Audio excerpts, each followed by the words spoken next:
So hello everyone, welcome back to my YouTube channel. आज की video में जो हम बात करेंगे वो अनदर अपॉर्चुनिटी है। अगर आपको प्रोग्रामर से रिलेटेड कोई भी जॉब आप देख रहे हैं, इवन अगर आप कंप्यूटर प्रोग्रामर, कंप्यूटर ऑपरेटर इस फील्ड में देख रहे हैं और आपने BTech, bachelors in computer application जैसी क्वालिफिकेशन अगर आपने करी है, तो आपको ये वीडियो कंप्लीट देखनी चाहिए। अब एक बात मैं आपको बताती हूँ पहले, इस वीडियो को शुरू करने से पहले, जो भी लोग बैचलर्स करते हैं, जो भी लोग बीटेक करते हैं, एमटेक करते हैं, वो लोग जनरली गेट वगैरह की प्रिपरेशन करते हैं और उसके बाद अपना करियर आगे प्रोसीड करते हैं। गवर्नमेंट के साथ साथ आपको प्राइवेट सेक्टर भी एक्सप्लोर करने चाहिए और गवर्नमेंट भी करनी चाहिए ऑब्वियसली। तो मेरे चैनल पे आपको गवर्नमेंट और प्राइवेट दोनों की अपडेट मिलती है। प्राइवेट के लिए मेरा एक अलग चैनल है और गवर्नमेंट का मेरा ये चैनल है जिसके ऊपर आप ये वीडियो देख रहे हैं।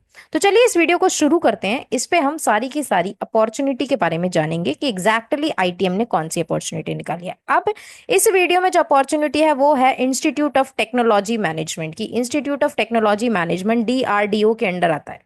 ठीक है, डीआरडीओ काफी अच्छी ऑर्गेनाइजेशन है, डिफेंस रिसर्च डेवलपमेंट ऑर्गेनाइजेशन के अंडर आता है ITM, which is pretty good organisation अगर आपको वर्क करना है गवर्नमेंट ऑफ इंडिया या मिनिस्ट्री ऑफ डिफेंस के अंदर। तो अब ये जो आपकी लोकेशन रहने वाली है वो मसूरी उत्तराखंड की रहने वाली है, which is too good, my favourite location to work. अगर आपकी यहाँ लग जाती है तो दैट इज वेरी गुड।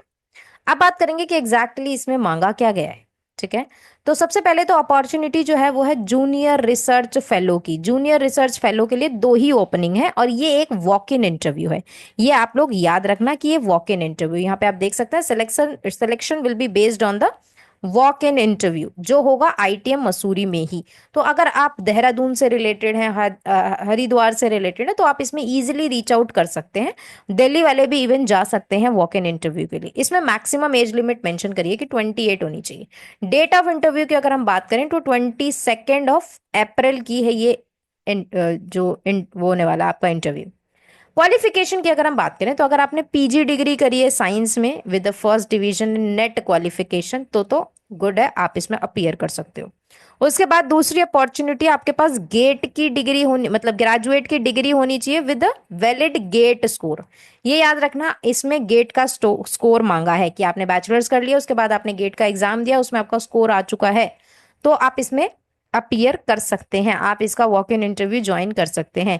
या फिर आपने पोस्ट ग्रेजुएट डिग्री करी है इंजीनियरिंग में with the first division both at graduate and post graduate level, तो आप इसमें अपीयर कर सकते हैं। क्वालिफिकेशन उन्होंने अच्छी खासी मांगी है, बट इसमें कोई भी अभी तक जो है एक्सपीरियंस नहीं मांगा गया है। मंथली जो आपका स्टाइपेंड रहेगा, क्योंकि ये रिसर्च फेलो एक तरीके की स्टाइपेंड इंटर्नशिप काइंड ऑफ मान लो, तो इसमें आपका जो मंथली स्टाइपेंड रहेगा वो रहेगा 37,000 रुपीज। और कट ऑफ डेट ये रहेगी कि एज और क्वालिफिकेशन के बेसिस पे आपको कंसीडर किया जाएगा किस चीज के लिए, इंटरव्यू के लिए, और वो सेम डे कंडक्ट होगा। अगर ज्यादा कैंडिडेट होते हैं तो जो इंटरव्यू हो नेक्स्ट डे तक भी वो लेके जाएंगे।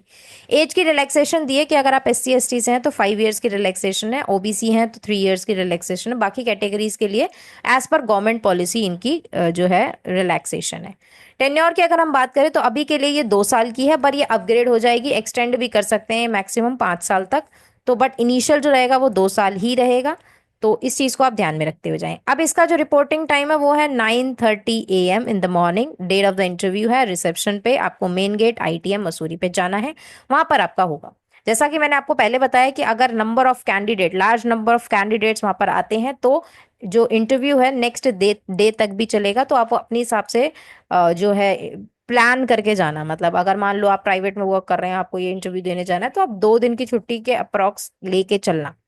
ठीक है, उसके बाद है एप्लीकेशन फॉर्म। आपको क्या करना पड़ेगा, एक एप्लीकेशन फॉर्म डाउनलोड करना पड़ेगा, उसको फिल करना पड़ेगा और फॉरवर्ड करना पड़ेगा इसमें। अब ये जो एप्लीकेशन फॉर्म है ये सबमिट होना है PDF फॉर्मेट में, इन द जो भी आपको जो PDF जो डाउनलोड करोगे आप उसको PDF फॉर्मेट में करके आप इसको मेल कर देना। ठीक है, जब आप अपीयर करोगे इंटरव्यू के लिए तो कैंडिडेट से ये मतलब ये बोला गया है कि आपके पास हार्ड कॉपी होनी चाहिए एप्लीकेशन फॉर्म की, जिसमें आपकी रीसेंट पासपोर्ट साइज फोटोग्राफ होनी चाहिए, अटैच्ड होनी चाहिए राइट साइड कॉर्नर पे, और वो फ्रंट पेज पे होनी चाहिए, और एक सेल्फ अटेस्टेड कॉपी होनी चाहिए आपके सारे डॉक्यूमेंट्स की, qualification certificate, marksheet, experience certificate, ये सब कुछ आपके पास होना चाहिए। और आपके पास एक एक्स्ट्रा फोटो भी होनी चाहिए। ये आप याद रखना क्या क्या चीजें इसमें मांगी है। Application form with the photograph on the right sides, and then you should also have one set of self attested copy। self attested copy भी जरूरी है।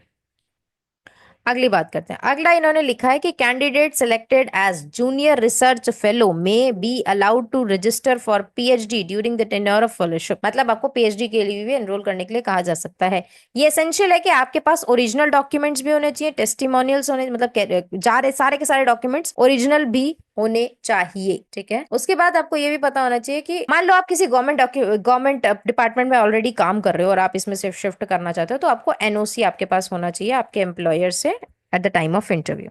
अब इन्होंने हाउ टू रीच का भी बताया हुआ है कि क्या क्या इनकी मेन जो रेलवे स्टेशन है वो देहरादून है, वहां से अगर आप देखें तो 4 किलोमीटर्स के डिस्टेंस पे आपको ये मिल जाएगा। इलेक्ट्रॉनिक कोई भी आइटम अलाउड नहीं है, टीएडीए प्रोवाइड नहीं किया जाएगा, इनकम्प्लीट एप्लीकेशन होती है तो वो रिजेक्ट हो जाएगी। तो आपको इन सारी ही चीजों को ध्यान में रखना है। सब कुछ verification at the time of joining होगा, बट इंटरव्यू के लिए you should be ready. Okay, तो डिस्क्रिप्शन में आपको लिंक मिल जाएगा एप्लीकेशन फॉर्म का, या फिर आप इस मेल आईडी, ये जो आपने वेबसाइट अभी ऊपर देखी DRDO.gov.in से आप यहाँ से भी एप्लीकेशन फॉर्म को डाउनलोड कर सकते हो। तो नीचे आपको मिलेगा लिंक इसको अप्लाई करने के लिए, और ये वॉक इन है, इसमें कोई भी आपको मतलब रिटन टेस्ट देने की जरूरत नहीं है। तो दिस इज गुड, क्योंकि इसमें कोई एप्लीकेशन फी नहीं मांगी गई है। तो ये सारी चीजें काफी ज्यादा अच्छी हैं इस चीज में, तो आपको जरूर अपेयर करना चाहिए अगर आपके पास गेट का स्कोर है तो, और या फिर आपने पीजी कर रखी है तो। So I hope this video was helpful for you. मिलते हैं नेक्स्ट वीडियो में। Until then bye bye, take care.